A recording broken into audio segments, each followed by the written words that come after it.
بسم اللہ الرحمن الرحیم سبح اسم ربک الاعلی۔ اے نبی اپنے رب برتر کے نام کی تسبیح کرو۔ الذی خلق فسوی، جس نے پیدا کیا اور تناسب قائم کیا۔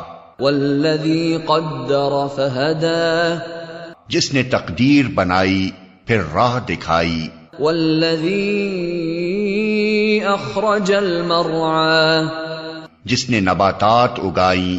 فجعلہ غثاء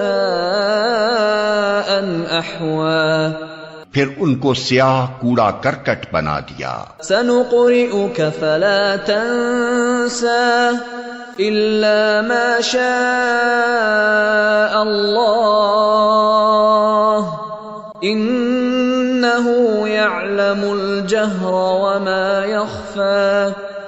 ہم تمہیں پڑھوا دیں گے پھر تم نہیں بھولو گے سوائے اس کے جو اللہ چاہے۔ وہ ظاہر کو بھی جانتا ہے اور جو کچھ پوشیدہ ہے اس کو بھی۔ وَنُيَسِّرُكَ لِلْيُسْرَىٰ، اور ہم تمہیں آسان طریقے کی سہولت دیتے ہیں۔ فَذَكِّرْ إِن نَّفَعَتِ الذِّكْرَىٰ، لہذا تم نصیحت کرو اگر نصیحت نافع ہو۔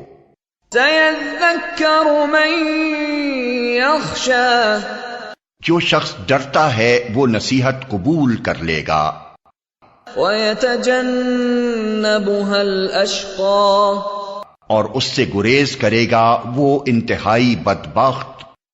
الَّذِي يَصْلَى النَّارَ الْكُبْرَىٰ، جو بڑی آگ میں جائے گا۔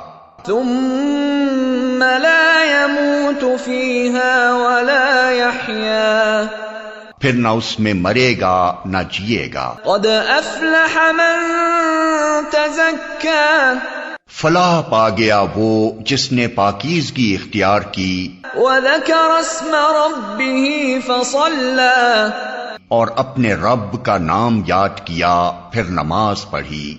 بَلْ تُؤْثِرُونَ الْحَيَاةَ الدُّنْيَا، مگر تم لوگ دنیا کی زندگی کو ترجیح دیتے ہو۔ وَالْآخِرَةُ خَيْرٌ وَأَبْقَىٰ، حالانکہ آخرت بہتر ہے اور باقی رہنے والی ہے۔ إِنَّ هَذَا لَفِي الصُّحُفِ الْأُولَىٰ، یہی بات پہلے آئے ہوئے صحیفوں میں بھی کہی گئی تھی۔ صُحُفِ إِبْرَاهِيمَ وَمُوسَىٰ، ابراہیم اور موسیٰ کے صحیفوں میں۔